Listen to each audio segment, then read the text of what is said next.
अल्लामा इकबाल रहमतुल्लाह के कलाम को जब आप पढ़ते हो तो वो ये आपको सिखाते हैं कि अफराद के हाथों में है अक़वाम की तकदीर, हर फर्द है मिल्लत के मुक़द्दर का सितारा। वो आपको समझाते हैं कि उस रिस्क से मौत अच्छी जिस रिस्क से आती है परवाज में कोताही। वो आपको समझाते हैं कि दयारे इश्क में अपना मकाम पैदा कर, नया ज़माना नई सुबह शाम पैदा कर। वो आपको सिखाते हैं कि तू शाही है परवाज़ है काम तेरा, तेरे सामने आसमां और भी है। वो आपको फ़र्क सिखाते हैं, आपको आपका स्टेटस सिखाते हैं कि आप शाहीन हो और आपके और गरगस के जहां में बहुत बड़ा फ़र्क है। आपकी परवाज़ में और गरगस की परवाज़ में बहुत बड़ा फ़र्क है। आपके शिकार में और गरगस के शिकार में बहुत बड़ा फ़र्क है। और इसी के थ्रू अल्लामा इकबाल हमें सच, झूठ, सही, गलत, हलाल, हराम, इन तमाम चीज़ों में अल्लामा इकबाल हमें फ़र्क सिखाते हैं।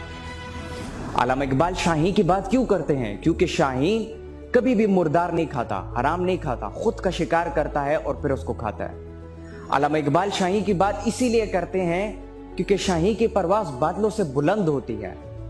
जब बारिश होती है सारे परिंदे जो हैं पौधों में या अपने घोंसलों में छुपना शुरू करते हैं, लेकिन शाहीन छुपते नहीं है, वो बादलों से ऊपर परवाज़ करते हैं। ये अल्लामा इकबाल आपको सिखाते हैं।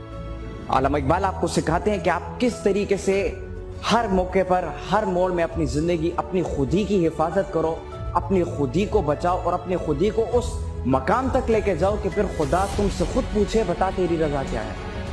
वो आपको इश्क़ रसूल और अदब रसूल सिखाते हैं कि मोहम्मद से वफा तूने तो हम तेरे हैं।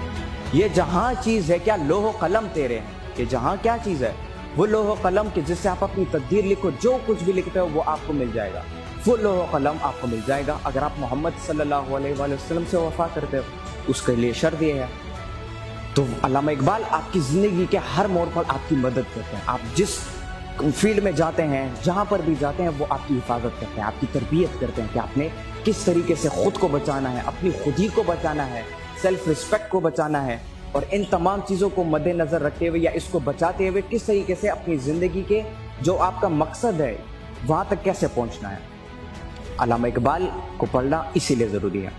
क़ायद-ए-आज़म रहमतुल्लाह अलैह जो कि ख़ुद ये कहते हैं कि मैं एक बेहतरीन ज़िंदगी लंदन में जी सकता था, यूके में एक बेहतरीन लेविश लाइफस्टाइल गुजार सकता था, लेकिन मैं हिंदुस्तान इसीलिए आया ताकि मैं मुसलमानों की मदद कर सकूं। और अल्लामा इकबाल रहमतुल्लाह अलैह का जो ख्वाब था पाकिस्तान बनाने का, एक आज़ाद रियासत बनाने का, उस ख्वाब को मैं पूरा कर सकूं। तो वो मोहम्मद अली जिन्नाह अल्लामा इकबाल रहमतुल्लाह अलैह के बारे में कहते हैं कि मुझे इस बात पर फ़ख्र महसूस होता है कि मैं अल्लामा इकबाल रहमतुल्लाह अलैह की जो सोच है, उनकी सोच का एक अदना सा, एक छोटा सा सिपाही हूँ। और वो ये बात भी करते हैं कि मैंने यानी क़ायद-ए-आज़म ने अपनी ज़िंदगी में अल्लामा इकबाल रहमतुल्लाह अलैह से बड़ा इस्लाम का दाई यानी इस्लाम को समझने वाला, इस्लाम की तफसीर करने वाला, इस्लाम को जानने वाला क़ायद-ए-आज़म रहमतुल्लाह अलैह कहते हैं कि मैंने इतनी बड़ी शख्सियत जो कि इस्लाम को जानती है अपनी पूरी ज़िंदगी में कहीं नहीं देखी। अच्छा, क़ायद-ए-आज़म के बाद हिंदुस्तान की तरफ जाएं तो उस दौर के एक हिंदू पॉलीमैथ फिलोसोफर थे और एक बहुत बड़े फिलोसोफर थे और एक बहुत बड़े पोइट भी थे। वो रविंद्रनाथ टैगोर नाम था उनका। रविंद्रनाथ टैगोर अल्लामा इकबाल रहमतुल्लाह अलैह की वफ़ात के बाद ये कहते हैं कि अल्लामा इकबाल रहमतुल्लाह अलैह के इस दुनिया से जाने के बाद जो खाली जगह रह गई है, जो खिला रह गई है, रविंद्रनाथ टैगोर कहता है कि शायद ही कोई आने वाले दौर में या इस दौर में इस खिला को पूर्ण कर पाए। इतनी बड़ी शख्सियत है वो। थोड़ा सा आगे और चलते हैं ईरान की तरफ। ईरान के एक बहुत बड़े तो नहीं लेकिन सबसे बड़े शायर हम कह सकते हैं, जिनको मलकुल शोराए ईरान भी कहा जाता था। ईरान के सबसे बड़े शायरों के शायर थे वो, जिनका नाम मोहम्मद तकी बहार साहब था। उनको अगर आप उठाकर देख लें तो वो क़ायद-ए-आज़म रहमतुल्लाह अलैह के बारे में कहते हैं कि हमारा दौर क़ायद-ए-आज़म के नाम से मंसूब है। वो फ़ारसी में वो बहुत खूबसूरत लाइन है, वो मेरे अभी जहन में आ नहीं रही। वो इस तरह है कि असर हाजिर खासा इकबाल गश्त, इस तरह है वो, जिसमें वो कहते हैं कि हमारा दौर इकबाल के नाम से मंसूब है। यानी जब भी उस दौर की बात की जाए या उस दौर में बड़े जितने भी लोग थे, फिलोसोफर, साइंटिस्ट या पॉलिटिकल लीडर्स जितने भी थे, उन सब की बात की जाएगी तो उसमें मोहम्मद इकबाल का जिक्र जरूर होगा, चाहे कोई पाकिस्तान में उसकी जिक्र करता है, अमेरिका में उसकी कोई जिक्र करता है, या अरब के ममालिक में करता है, अल्लामा इकबाल का जिक्र उसमें लाजमन होगा। उससे थोड़ा सा आगे चलते हैं मिस्र की तरफ। मिस्र के एक बहुत बड़े शायर थे अब्दुल्ला हजाम।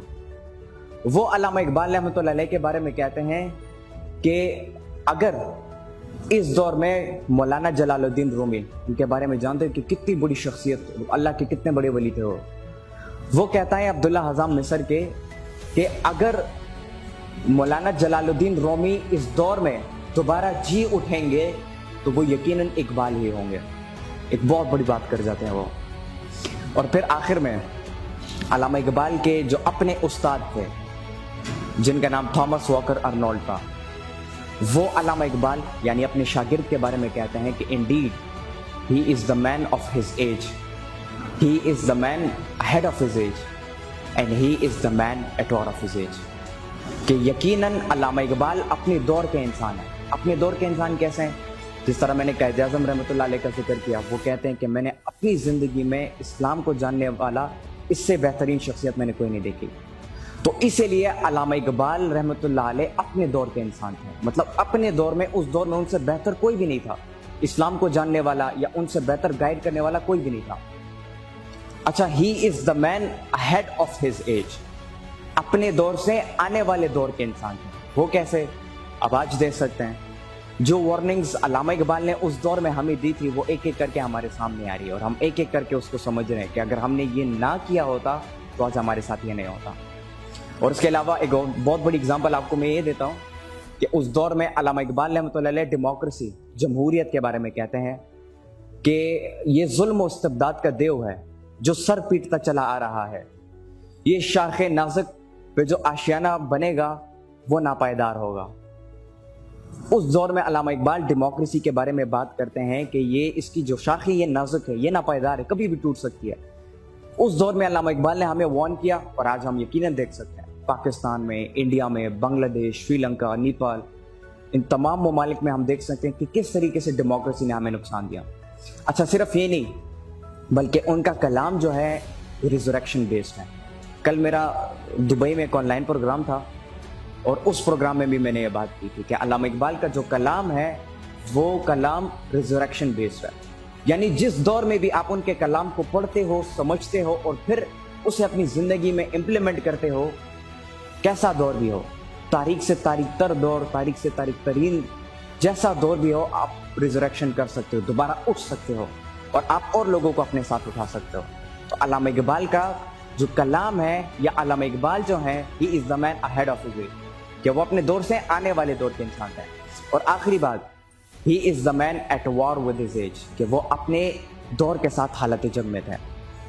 ये उनके जो उस्ताद थे थॉमस अर्नोल्ड, वो अल्लामा इकबाल के बारे में ये कहते हैं। और फिर आखिर में उर्दू लिटरेचर के या उर्दू के एक बहुत बड़े शायर जिन्होंने उर्दू के लिए बहुत बड़ा काम किया, फैज़ अहमद फैज़ साहब, वो अल्लामा इकबाल के बारे में कहते हैं कि आया हमारे देश में एक खुशनुमा फ़कीर आया और अपने धुन में एक गज़ल ख्वाह गुजर गया।